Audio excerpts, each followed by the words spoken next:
Olá, seja bem-vindo ao nosso programa. O Com a Palavra de hoje fala sobre um apiário localizado na região norte de São José dos Campos.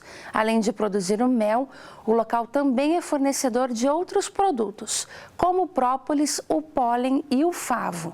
A gente vai agora saber como funcionam estes processos. Com a palavra, Sátiro Nozaki. O que é o apiculturismo? O apiculturismo seria realmente uma exploração da estrutura ou da maneira de viver do pessoal no local, né? Isso é o que o termo da palavra mesmo, esse termo para mim é novo também, acho que tudo é novo, né? E é uma forma de se praticar o turismo, entre aspas, sustentável, que o pessoal fala hoje, né? Que está em moda. E o que nós temos de estrutura? Se referindo ao apiculturismo, na nossa região norte, é uma região que oferece a própria vegetação, a topografia, ela oferece bastante recurso para esse tipo de atividade, né? São para pequenos produtores, médios, né? E no nosso caso, que somos aposentados aí, né? Que procura uma renda que seja secundária, mas o objetivo nosso seria principal, né? Está realmente criando uma estrutura para estar oferecendo aí para o público. E um dos objetivos nossos, principalmente, é a divulgação da apicultura. E com isso daí a gente precisa estar criando uma estrutura para estar levando a criançada fundamental, do médio, realmente para difundir isso daí. Além dessa, né, de satisfazer essa curiosidade que você mesmo falou aí, de estar conhecendo as instalações e de como que se lida com as abelhas, no caso, né? Então, eu acho que esse é um aspecto de explorar, entre aspas, como turismo, tá? Excursionismo, sei lá como é que se falia, né? Mas, porque o turismo mesmo, a pessoa precisa estar na localidade por mais tempo, né? Na definição do termo mesmo seria isso aí, né? Bom, eu imagino que a maneira não sei até que nível que chega a curiosidade do pessoal de querer saber como que o povo da roça vive, né? Então a gente também não tem esse medidor ainda. Se é simplesmente a curiosidade de ver lá a abelha, como é que ela faz, ou se realmente quer conhecer todo o dia a dia da pessoa, né?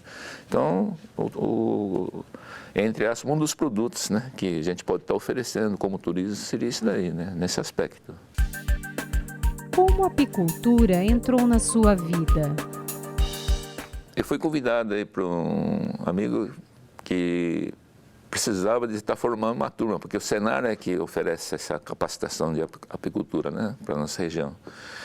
E precisava compor uma turma, aí eu me ofereci com minha esposa, foi inclusive na fazenda lá pro lado do Turvo, e eu tinha a ideia realmente de que precisaria de abelha também para estar polinizando, porque uma das coisas que quando eu voltei para a roça foi para realmente fazer plantação.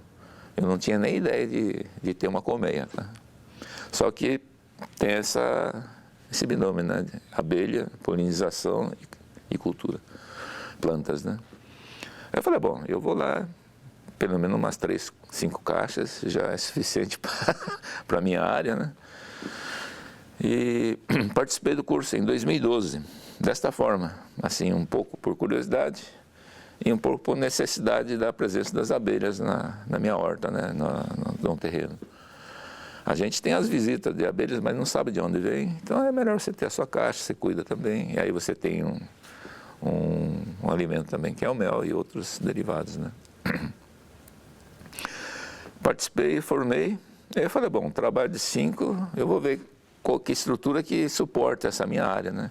Então, hoje, eu estou mais, meu apiário, eu posso até classificar como experimental ainda, porque nesses 7 anos, digamos, né? 2012, vamos ser 2013, 2019, 6 anos, a gente não tem, assim, um estudo de oferta de alimentos para as abelhas. E eu também não fiz esse negócio de forma sistematizada, né? Anotando mês a mês o trabalho das abelhas, a produção delas e tal, né? Então quer dizer que está meio tipo hobby, um pouco assim, ainda adquirindo experiência, participando de experiências com outros apicultores, né? Então a apicultura veio para mim dessa forma. E hoje realmente eu estou bem assim, focado em me profissionalizar mesmo, assim como todos os outros associados. Porque nós, nesse meio tempo, compomos uma associação, a Apax, né? Esse nome já é familiar para você. E a Apax, o que ela é? Não é só dedicada à apicultura, ela é de uma maneira para o agronegócio. Ou seja, então nós temos até um pessoal da horta orgânica também. E a ideia nossa também é de compor um grupo que cuida das sem-ferrão, das melíponas, né? E realmente, por que as melíponas? Porque tem o pessoal da horta, daí eles poderiam ter as caixas próximas à cultura deles, né? Sem oferecer o risco, né? Por causa da defensividade das abelhas, e aí poder trabalhar um pouco mais tranquilo. Como funciona o dia a dia no apiário? Então, o apiário, se você for implantar um apiário, primeiro você tem que fazer uma escolha do local, né? Ele tem que ter uma vegetação. A vegetação vai, de preferência, não monocultura, seria tipo uma vegetação assim nativa mesmo, né? Uma mata, né? O que o pessoal fala, um pasto mal cuidado, onde começou a florescer as nativas do lugar, que nossa região aqui, por exemplo, nós temos aça-peixe, temos alecrim, né? Aí temos as árvores, o angico, a capixingui, palmeiras. Então, dependendo do pasto que você olhar, você vai ver uma palmeira aqui, um maroeiro ali, né? Então, são esse tipo de vegetação que interessa para a abelha. Por quê? Porque com essa oferta variada de alimentos, você durante o ano, bem ou mal, você vai ter alimento. Se você tiver uma monocultura e for uma espécie assim, tem eucalipto que dá florada o ano todo, mas tem outras que são períodos, 3 meses, 6 meses, são floradas fortes. Mas para esse tipo de cultura, você já teria que praticar o que a gente chama de migratório, ou seja, você leva as caixas para a produção naquele local, acabou a florada, você sai fora e vai procurar outro. Então, você tem que fazer esse tipo, né, de escolha do local, né? Tem que ter oferta de água, né? E a própria vegetação. E não fazer todo concentrado as caixas. As colmeias, a gente tem umas caixas padrões, né? Já tamanho, porque foi feito um estudo para realmente ter quantos quadros, né? Onde você vai alojar o ninho. Então, isso aí nós vamos ver lá no local, né? Para você ver como é que realmente... O camarada que fez, o Langston, que leva o nome dele, as caixas, né? Ele fez um estudo de como é que as abelhas formam o favo, o tamanho, sabe? O tamanho dos favos, tudo isso daí ele fez análise, o tamanho das abelhas, da rainha. E com isso daí ele fez isso daí. O padrão das caixas. O que você tem que fazer no apiário, então? Você tem que fazer uma distribuição dessas caixas, não concentrar muito no mesmo local. Tá? Então é uma estrutura onde você organiza os seus ninhos, né? Onde as rainhas vão estar produzindo os filhotes, as operárias, e depois você tem as sobrecaixas onde você vai ter a produção do mel, que é um dos produtos, né? Ou derivados da abelha. A composição seria mais ou menos assim, a organização do apiário. Tá? E outra coisa que tem que observar também acho que não sei se eu vou estar avançando, mas seria a questão da própria localização. Você tem que ser um local adequado, onde não vai ter passagem de gente, né, longe da residência ou de outras criações, e em preferência livre de alguma contaminação, né? É necessário alguma licença para manter um apiário? Nós aqui da região norte, todos os produtores, a grande maioria, eles trabalham com a apis mellifera, né? Digamos que seja exótica isso daí, né? Que é um cruzamento europeu com africana. Até o momento não foi exigido nada da gente sobre a questão da licença. O que nós sabemos e procuramos, e tem uns que já têm, é só para remoção e transporte que nós temos que ter o CBA, né? O que exige a licença do IBAMA são as nativas, são as melíponas, sem ferrão. Essa sim. Eu acho que mais ou menos, fazendo uma analogia, é igual os pássaros, né? Os silvestres, eles têm, têm que ter licença, tem todas as coisas. E as exóticas não, né? Que são os importados. Quais medidas de segurança são tomadas para a manutenção do apiário? Temos questão de distância, por exemplo. Alguns recomendam aí 400 metros, outros já recomendam um pouco mais. Aí vai muito em função da defensividade, não digo agressividade, né? Porque eles estão defendendo a casa deles, né? Das abelhas. E tem muitos aí que fazem uns cruzamentos para ter umas abelhas mais dóceis, sabe? Mesmo as africanas. Só que isso daí, na primeira geração que você consegue, na segunda, na terceira ele já... Porque o africano tem uma genética forte, então predomina. Ainda mais do local onde ele veio, né? A nossa africana, que são das savanas. E por isso que ele tem essa característica da enxameação e defensividade alta. Só que, em compensação, elas são extremamente higiênicas, né? E tem grande resistência a doenças também. Bom, então essa é uma característica que interessa para a gente, porque não são suscetíveis a doenças e são bem produtivas. Tem outras, né? Então, mas aí você tem que observar essa questão da distância, né? Em relação à própria pessoa, a outras criações, né? E pense que o cuidado maior mesmo é você prover vegetação em torno e fazer uma distribuição, não concentrar muita caixa no mesmo local. Por exemplo, a gente faz um pilarzinho, uma estrutura horizontal para apoiar a caixa e um espaço para você fazer a manobra, colocar, né? Para você fazer o manejo. E o ideal é você 2, 3, no máximo 4 talvez, depende da maneira e a abelha que você está colocando no local. E fazer o uso correto das EPIs, né? Que é a própria proteção individual, que é aquele macacão, não sei se você já chegou a ver, parece um astronauta. E o fumegador, que é onde você faz a fumaça, ela também tem que ser feita de uma forma adequada, né? A fumaça, o uso da maravalha, que elas são raspas de madeira. Então, elas inseridas nesse fumegador e você produz uma fumaça, branca e fria. E isso daí faz um alerta na abelha, que ela entende a fumaça como incêndio, né? Alguns até misturam algumas, por exemplo, erva cidreira, uma outra que dá no campo, lavanda, eles deixam a abelha mais calminha, sabe? Mas a função principal da abelha é realmente ela entender que está havendo um incêndio e procurar a abelha comer para poder rapar fora, sabe? E com isso ela não tem condições de te ferroar, porque não consegue dobrar o abdômen. Então são questões de defesa que você tem para...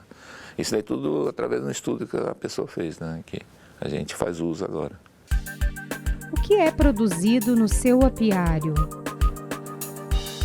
Basicamente, o mel, aí o próprio, na forma assim de produção mesmo não, porque tem caixas apropriadas para isso, né? O próprio que eu tenho são de aparas, que você, quando faz a limpeza da caixa, dos quadros, aí você remove e aproveita.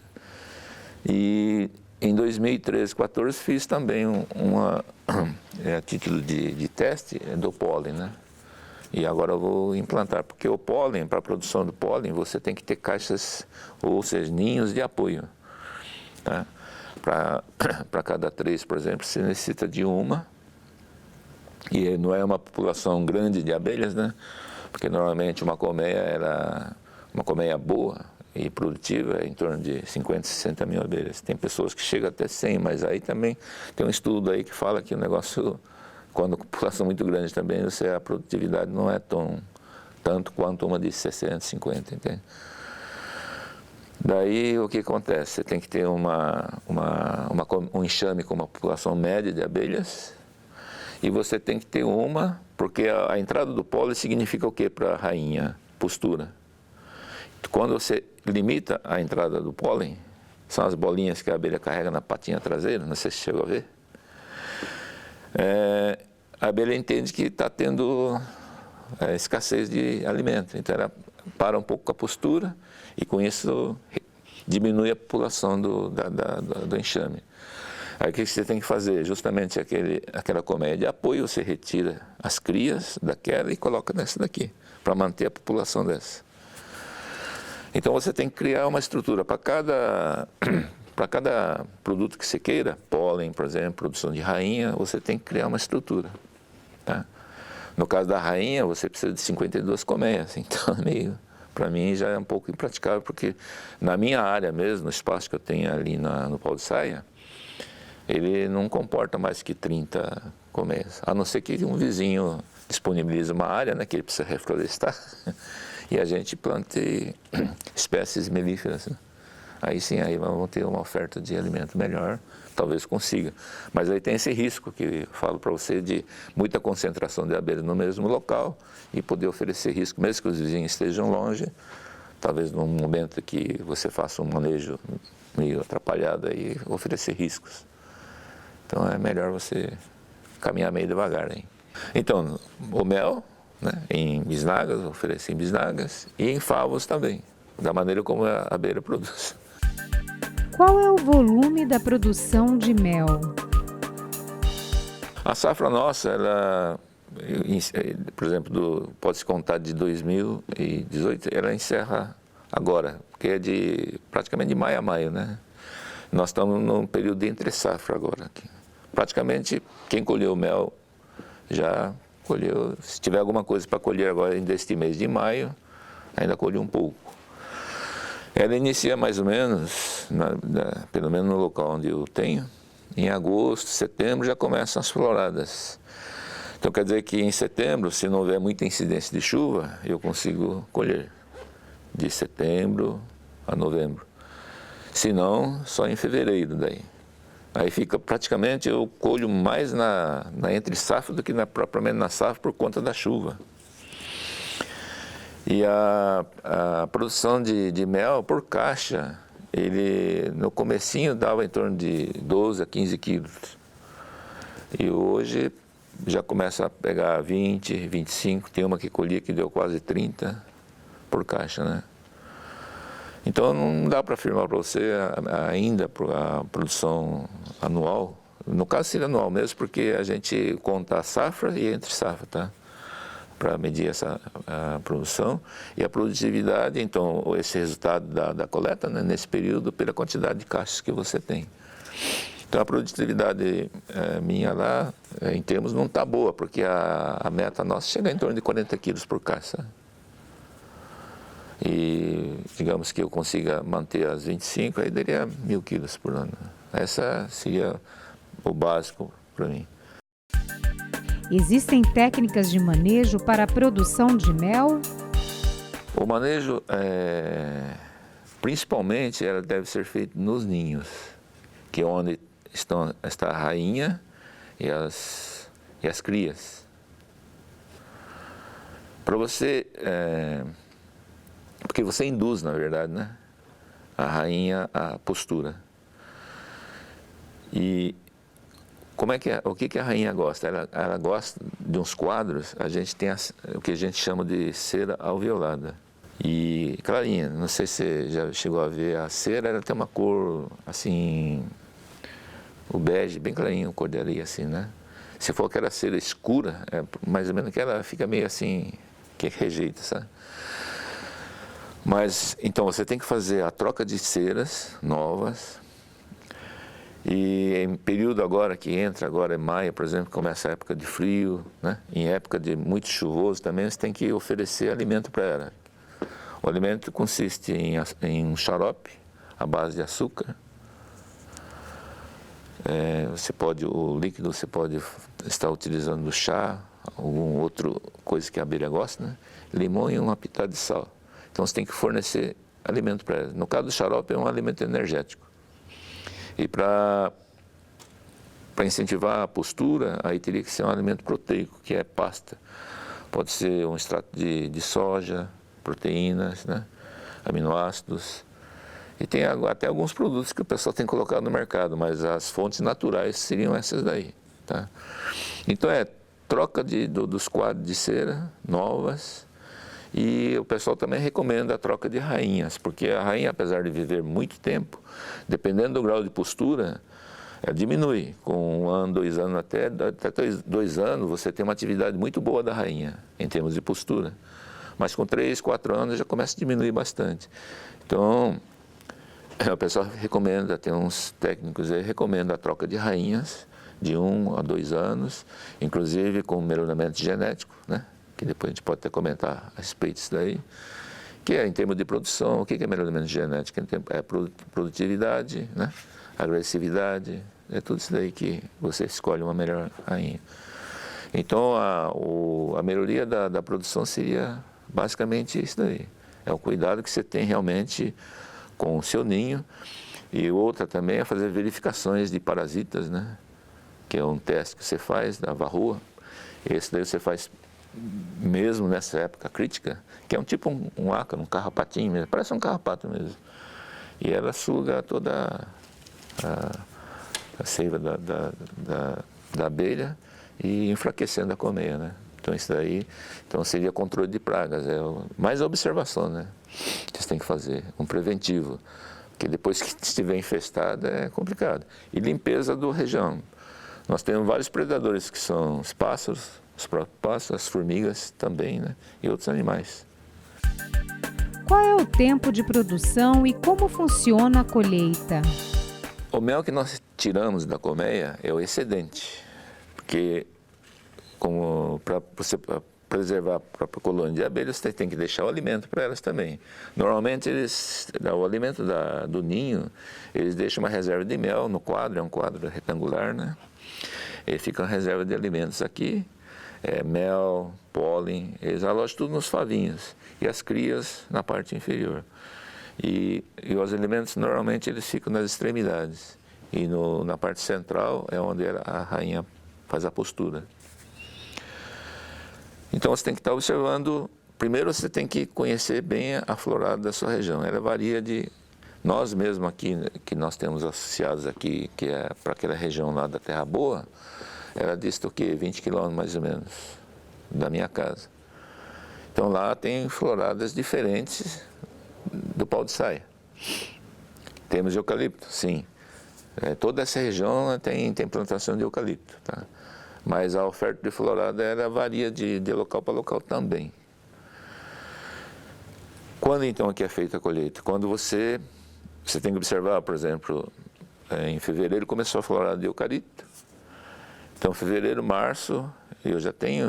Em abril estava, digamos um termo que a pessoa usa, estava bombando, né? As abelhas estavam trabalhando e depositando mesmo o néctar. Final já caiu bastante, então você tem que ter essa percepção de florada e o tempo. Qual que então foi a época realmente boa para você estar colhendo e colocando de volta os quadros já com os favos formados, que acelera esse processo, porque não tem que estar gastando néctar para estar produzindo os favos, né? E com isso você consegue até, dependendo da florada, você consegue até fazer duas colheitas de mel, né? A florada deste ano foi boa, a incidência de chuva foi pouco agora, apesar que estamos em pleno, quase que inverno já, e estamos ainda tendo chuva, né? Então isso aí de certa forma atrapalha um pouco, tá? Tanto que eu esperava fazer mais uma colheita agora no final de maio, eu não vou colher, eu vou deixar para as abelhas, porque eles estão com os favos tudo cheio de néctar, só que não percularam, eles passam tipo um filme em cima para lacrar o mel dentro do favo, sabe? Então essa daí eu vou deixar. Aí quando for em julho, estiver passando essa fase mais crítica, aí eu vou ver o que tem. Daí eu faço, em vez de extrair o mel, eu recorto. Até estava falando com um amigo meu, com o Matos, de se fazer aquecer o fio e tirar o favo cristalizado, porque certamente vai estar cristalizado, né? Por causa do frio. E aí recorto e ofereço como favo. Então nós temos esse período de fevereiro até abril, a época da colheita, por causa da florada que nós temos. E depois temos aquelas que a gente chama de manutenção, que são floradas que duram 1 mês, 2 meses. Nós temos a astrapeia, este ano adiantou, hein? Não sei o que está acontecendo. O início da florada dele é em junho, julho, e já está com um buquê de flores. O aça-peixe, o alecrim também é mais no final do ano, mas são floradas curtas. E só que o mel deles é excelente, né? Do aça-peixe, por exemplo. Tanto o sabor como, e inclusive medicinal, né? Então são esses períodos que nós temos. Em que momento o mel está pronto para a colheita? Nós temos o ninho e temos a caixa em cima, que a gente chama de melgueiro ou sobreninho. Então, nelas que estão os quadros para a produção de mel. Você, quando começa a florada, você tem que fazer uma visita quase que semanal. Não todo dia, uma vez por semana você abre, tira a tampa, suspende o quadro, aí você vai ver os favos, tudo brilhando, cheio de néctar dentro. Então aquele eu chamo de xarope, mas é só néctar, né? Então aquele não está pronto. Porque o que é, quando eu digo que o mel está pronto para colher, eles têm que estar perculado o quadro. Ou seja, tem o favo, o néctar dentro e tem uma camada fina de cera fechando aqueles favos. Se você espera mais um pouco, ele, digamos que em termos, amadurece lá no quadro. Se você retira ele, ele é bonito mesmo, sabe? Quando é bem novinho, a cera clarinha, tudo, né? E você tem um favo novo, digamos. Tem uns termos que a gente usa na roça ali que... Eu, por exemplo, costumo deixar um pouco mais tempo. Mas se você quiser produção, você colhe, retira aquele mel do favo e torna o quadro, para aproveitar a florada, que é 1 mês, 1 mês e meio, entendeu? E para a abelha preencher rapidinho, 1 semana eles preenchem o quadro. São 10 quadros normalmente. A gente costuma colocar 9, alguns costumam colocar 8, para ter um favo um pouco mais parrudo, né? Onde o mel do seu apiário é comercializado? Hoje, as pessoas que compram são todas pessoas conhecidas, em escola, e famílias assim, né, de amigos que conhecem o produto, sabem como é que é feito. São essas pessoas que consomem hoje o nosso mel. Como é a rotina de trabalho em seu apiário? Na época de produção, é esse período que eu falei para você, de 1 semana, assim, que você tem que estar fazendo a visita, fazer a coleta, fazer a extração do mel, colocar os quadros para as abelhas fazerem a limpeza, aí você, né, e retornar com esses quadros. Então, na produção, a atividade é um pouco mais intensa. E no inverno também, agora que está começando a chegar o frio e a época de chuva, todo período de chuva você tem que estar fazendo uma visita. Mas não abrir a caixa, por exemplo, hoje está meio frio, você tem que esperar um momento melhor do dia para estar observando como que está, né? Mas não é intenso assim. Por exemplo, para a extração do mel, se você pode ter apiário distante, você faz uma visita mensal ou de 40 dias, entende? Você olhando o estado das abelhas, você deixa um alimento, né? No caso do xarope, eles consomem, mas o ideal, quando você coloca, você fornece alimento, você tem que, pelo menos 2, 3 dias, você tem que ver se realmente eles consumiram ou não. A pasta proteica, por questão da fermentação e atrair outros predadores, outras pragas, então é ideal que você faça a visita na semana. Se colocou hoje, daqui 5, no máximo 7 dias, você faz a visita, vê se a abelha consumiu. Se não consumiu, você retira aquilo e descarta. Porque senão atrai moscas, né? E as moscas infestam o teu enxame e acabou. Então a extração de mel, ele é bem mais espaçado, as visitas, tá? O teu trabalho. E tem, lógico, tem um período de preparação, né? Quando chega a safra, você tem que deixar preparados os quadros, né? Os quadros com as ceras novas, para estar repondo tudo.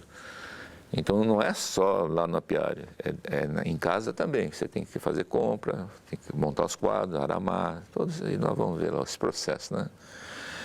Agora o pólen. O pólen, dependendo do coletor que você utiliza, é todo dia. Hoje, por exemplo, você simplesmente abre lá a tampa, que é uma régua assim com os orifícios, por onde passam as abelhas e depois derruba o pólen, para ter livre trânsito, né? Por quê? Hoje, por exemplo, dia prometendo chuva, tempo úmido, o pólen, com a umidade, ele fermenta fácil. Dia de chuva, você não faz a coleta do pólen. Além do que, na própria natureza mesmo, você já vai ter ele com um teor de umidade bem alta, né? E com isso daí facilita bem a fermentação. Então tem que ser dia de sol. E tem outros coletores que permitem que você faça a visita de 5 dias, né? São coletores internos. Mas cada um tem o seu pró e o seu contra. É difícil. Você tem que realmente conhecer a tua região para você ver qual o melhor coletor que você põe. Quais são as propriedades do mel? Olha, eu já ouvi falar que o produto principal da abelha, no caso, vamos começar pela importância da abelha, né? Que hoje parece que o pessoal está voltando um pouquinho a olhar para as abelhas. É a questão da polinização, que acho que é o produto principal dela, que com a polinização a gente tem todo o restante, né? A própria vegetação, oferta de frutas, legumes, tudo que vem das plantas.